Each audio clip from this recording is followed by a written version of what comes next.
Now that we are all present, let us speak of our plan. Thus far, we have vanquished 4 Night Warlords, restoring night to much of Northrend. Only one remains, that of Colusia, and with Reen to guide us, I am certain we will find it.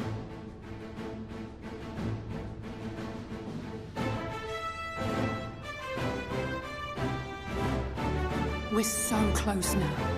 If we can just take care of this one last warden, we'll rob the Sin Eaters of their final foothold and drive them out of Northrend once and for all. It will be a new beginning for the First, a chance for the people to rebuild their world. In short, a prize worth fighting for. And in thus delivering the First from destruction, so too shall we unsow the seeds of the 8th umbral calamity. Do you hear? Your dreams of rejoining is in jeopardy. Are you sure you're not tempted to intervene?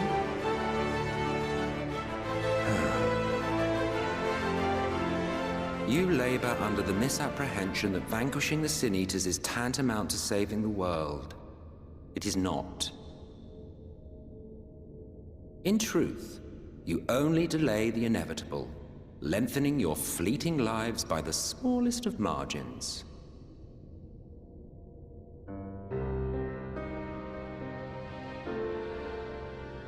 Twould be churlish of me to deny you this small concession, close as we've become. Foolish and misguided though you are not without charm.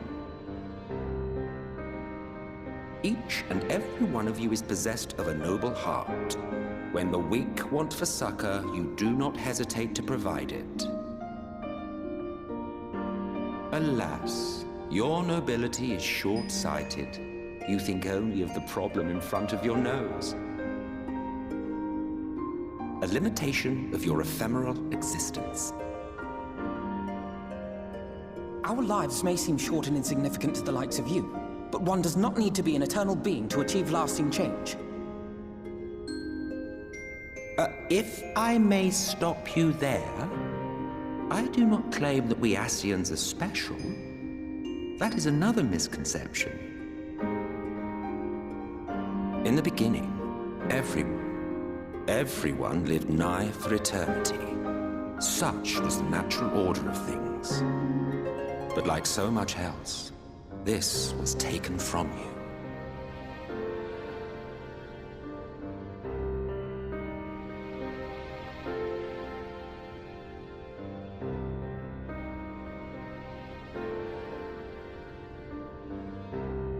You won't object if I borrow your plaything?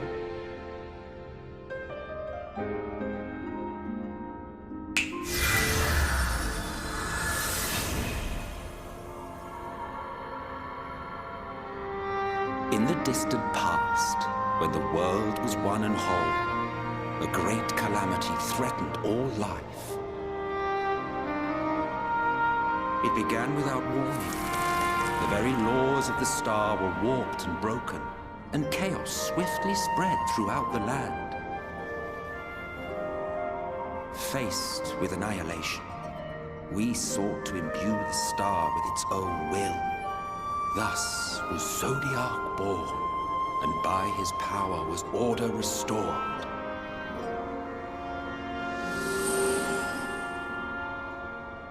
Ere long, however, thankless fools began to fear that Zodiac's might was too great, and so they conjured another to keep him in check. Your own dear Hydaelyn. The two beings waged war until, with a single devastating blow, Hydaelyn unmade Zodiac, scattering his being across space and time. So you told us in the Katana Ravel. Yes, yes. And there began our woes, with Hydaelyn's blow and all that it wrought. As a counterbalance to Zodiac, Hydaelyn was created with the power to enervate her foe. This singular ability strikes not at such banal things as flesh, but everything that defines the target, diluting its existence. For example, were she to strike you,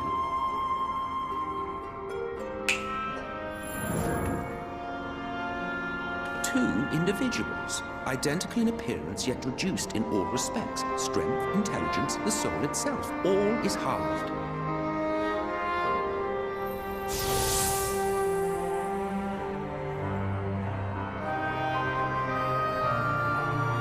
Do you see? This self-same fate befell not only Zodiac, but the very star.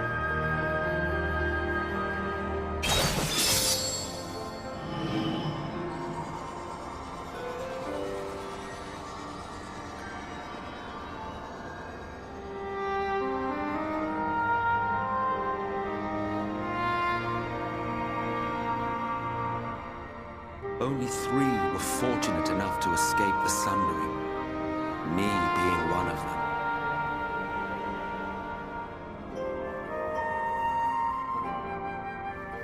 When I beheld the shattered remnants of our home, I knew deepest despair. The inhabitants of these 14 fragments were feeble, frail and foolish, oblivious to their imperfection, ignorant of their past. Malformed creatures thrashing blindly about. Pitiful, disturbing, depressing. So, we took it upon ourselves to rejoin the worlds. But in our eagerness and, I confess, our ignorance, we erred and made a useless void of the 13th.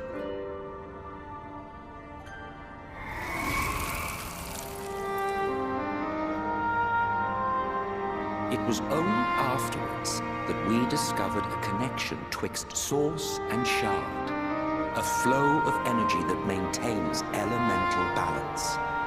And thus did we arrive at our time-honored modus operandi.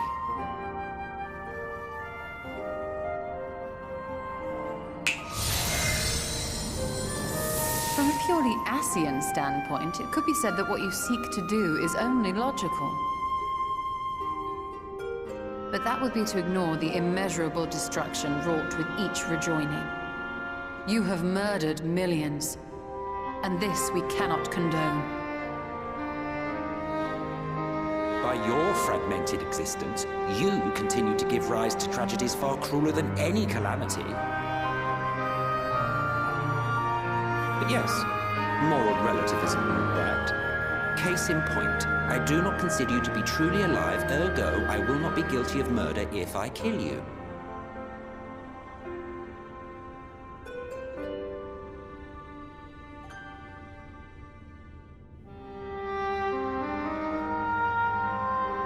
Oh, don't look at me like that. You for whom I have only the highest expectations.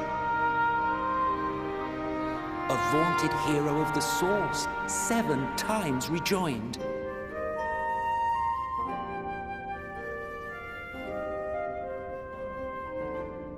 Long have I awaited one who might brave a path of lesser tragedy. A resilient soul able to endure the necessary pain. I dare to hope that my wait is over.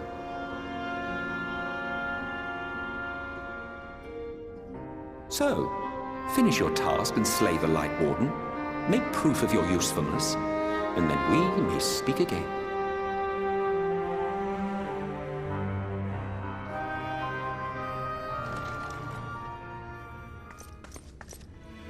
Forgive me, my lord, but this could not wait. Speak freely, Captain. Our informant in Colusia sends word of unusual activity in Eulmore. It appears their forces are entrenching themselves at key points throughout the city, making ready for an attack by all indications. An intriguing use of resources. I rather doubt Lord Vorthri's concern for the safety of his citizens. You think he's harboring bring the Light Warden inside the city walls. Even if he does have some means of controlling the Sin Eaters, wouldn't that be a little risky? Risky or not, if there is even a chance the Warden is hiding there, we will need to act fast. The longer we wait, the better prepared the Eulmore will be.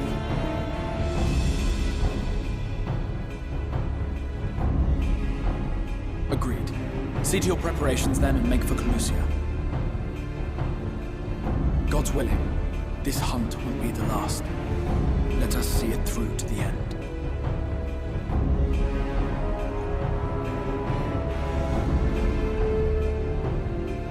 We should begin by assembling in Rite. There we may assess the situation in Eulmore and decide how best to proceed.